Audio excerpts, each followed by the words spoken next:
Yes, I can share also my screen, if possible. Yeah. So I decided today, I'm very sorry, but I decided planned panel discussion about clinical pharmacology and clinical virology and clinical trials to more actual task, more actual topic, management of clinical trials during COVID-19 pandemic. I would like to again say welcome to Dr. Ehrhardt, Mr. Tormey, and Mr. Lieberman. Thanks a lot for your kind agreement to take part in the panel section. And again, sorry for changing the topic. Meanwhile, the actual pandemic status quite difficult influence, quite strong, has strong influence to our industry, for CRO industry and also for pharma. You see that's European authority, and you can see here also FDA on their first front page published particularities of clinical trial conduct during a pandemic. And I would propose to be focused on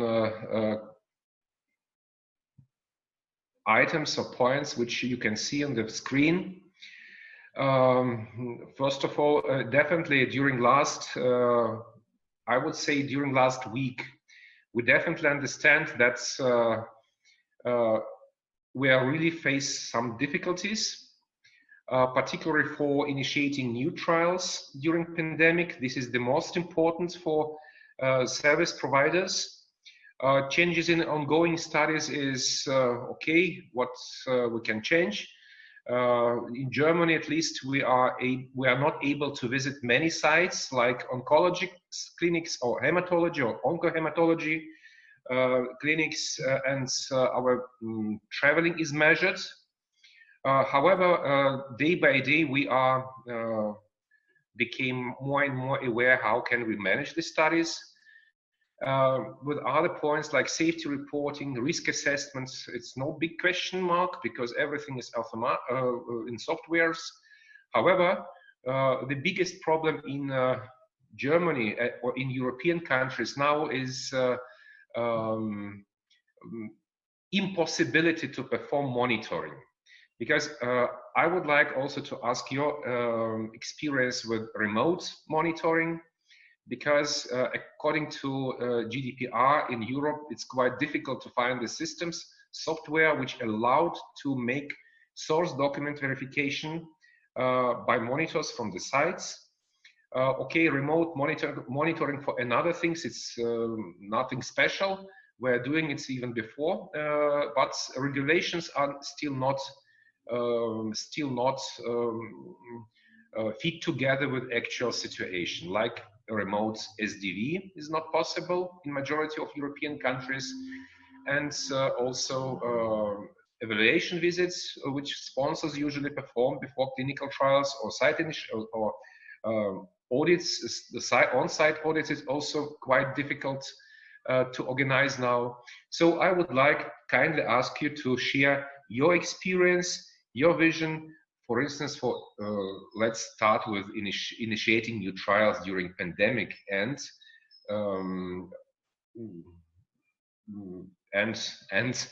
etc. I would, yeah, Robert, or I'm happy. Sorry, Go ahead. I did have to bring in my my secretary to the call. So welcome. Yeah, this has been certainly a challenge for us.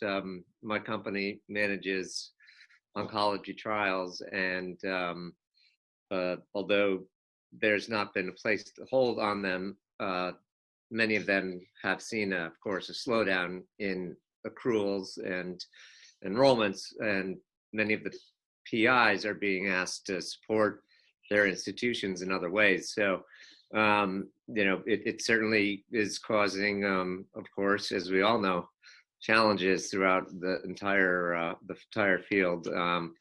I apologize if that was changed. I just had to address the conditions here with, and at home, of course, for all of us, we know we have our own challenges with regards to managing different, as you can hear, different new situations.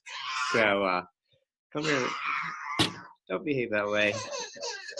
With that, I'm going to just put it back on mute. I apologize to everyone, but I would like to thank you and hopefully participate at a later point.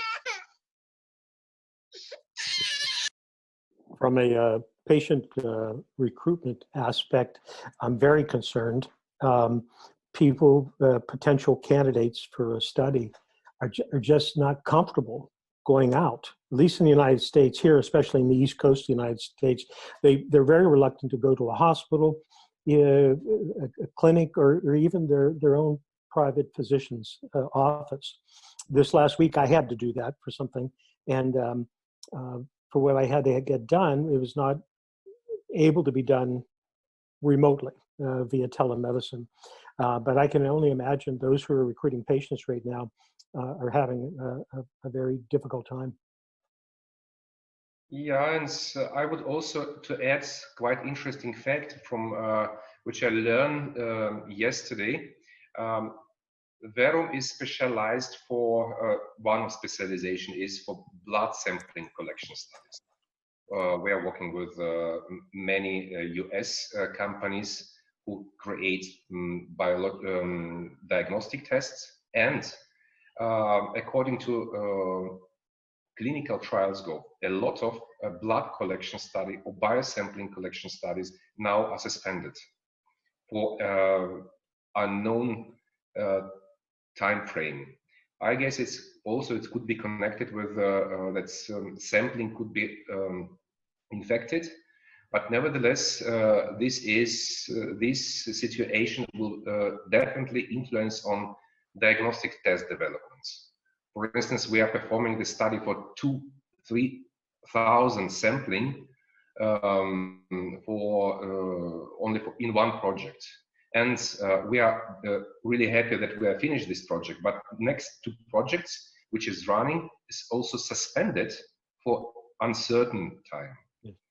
It's not only influence on clinical trials, classical, but also for non-invasive medical device creation or development. Maybe Dr. Ehrhardt tell us something, because your presentation also about blood sampling. Absolutely. So for us, of course, we have only one mission. We are very dedicated to finding treatments for Huntington's disease. And we do, of course, acknowledge the importance of the social distancing, and we see the impact of it. For us, this is very difficult to make sure that we keep the focus on Huntington's disease research for our studies. We do understand, and we see that a lot of the physicians we are working with have to take other focuses first, and also, as you say, the patients are not willing or comfortable to come in naturally. So, and quite frankly, we don't want to put them at risk, so we support that. Having said this, there is a silver lining, which is that we have already built strategies, and in my talk later I will talk a little bit about our physical clinical studies right now, so this may be a good time to bring this up. We have already started building strategies for virtual clinical studies, whereby we have the advantage that our studies are not drug trials. We are basically sample collections, and natural history studies are our focus. And in that sense, for virtual trials, there are a few more options, things that you can do. Like if you really need DNA, you can take alternative samples like saliva or dried blood spots, whereby dried blood spots are borderline if you want to do them in home collection. So we are thinking about these things. So we do feel that our strategy has been really right now something that is within the line of the time. We also see that after COVID-19, we do expect that the world will be a different world when we come out of this, and that we may have to adjust more strategies. Overall, we do find that having an extremely dedicated population and extremely dedicated physicians, we saw a lot of slowdown. We are currently not collecting blood samples, but we also see a lot of dedication for keeping the trials going.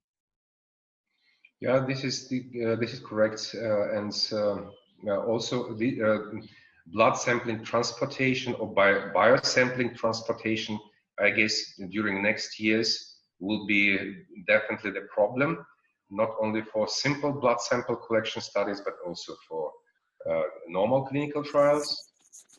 Blood sampling in central laboratories is a completely usual situation, standard situation.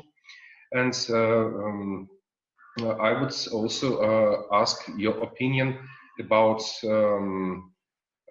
patient safety during this lockdown, because majority of patients with chronic disease participated in clinical trials like multiple sclerosis, like chronic obstructive bronchitis, or oncology. They are not willing to visit sites due to their thinking about dangerous to be in public areas, etc. So the compliance for chronic studies also is quite complicated at that moment, and particularly for studies where elderly people participate. What is your experience and what is your meaning about it?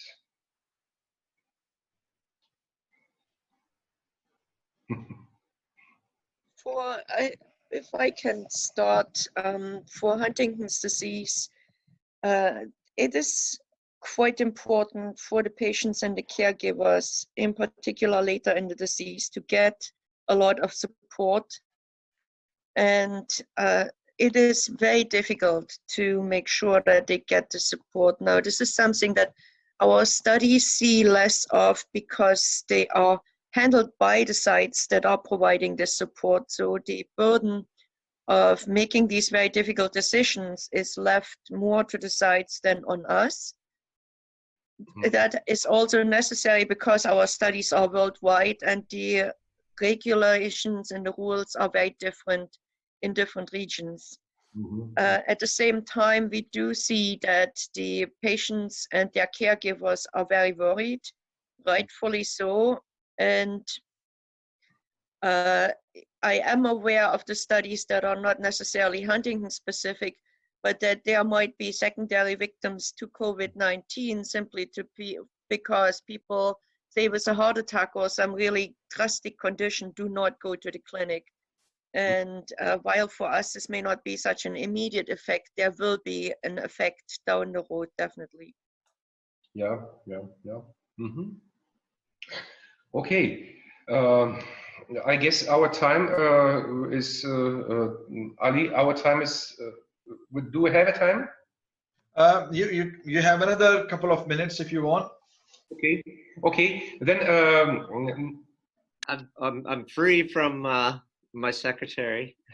She's very demanding, but you know, I think the FDA has of course loosened its guidelines and been very fair through this whole pandemic, and that's allowed us to really continue a number of our trials, at least, although like I mentioned earlier, there may not be the types of enrollment rates that we had experienced. And another note was that although one of our trials is a triplet therapy, it's actually been worked out where some patients can receive shipment from the manufacturer via mail to their homes, and that keeps them from having to visit. So that's something to explore potentially for anyone who's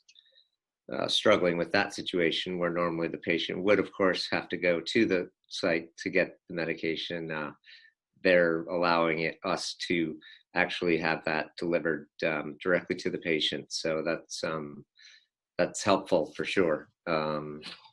But you know, it's a battle, and everyone's on the front lines doing everything they can. I know, ourselves included. So we look forward to getting past this and moving ahead with all of our trials back to normal. Yeah. I guess delivery of IMP to patients, it's not a big problem now. The majority of authority accept it, and this is only one point for increasing study costs, trial costs, because in case if you are, it is necessary to send medication to patients every 4 or 5 days, like in one of my study. This will increase pass-through cost immediately within 10 times within 2-3 weeks. But nevertheless, this is reality, and this is quite interesting because all authorities in US and sponsors and European Union are allowed to send medication to patients. Also, I would share my recent experience how central laboratory also switch to self-taking blood for patients. It's quite interesting devices. So it's not necessary to visit clinics to take a blood for the safety test. So it's quite interesting technology which provide one of laboratory in San Francisco. So world is changed, and clinical trials also changed, and only we are looking for some changes from regulatory things, like possibility to perform remote monitoring. By the way, how in US the situation with remote monitoring? Is it allowed? Is it SDV allowed to do distantly by CRAs? Well, certain studies are, certain may not be. Our study, actually, one of them is definitely remotely monitored with some visits, but nowhere near the level of volume that would normally be seen. However, that particular study is not an IND or BLA filing study, but it may very well lead to one. With respect to the FDA IND BLA filing studies, I don't know that they've loosened those regulations at this point. Mm-hmm. Mm-hmm.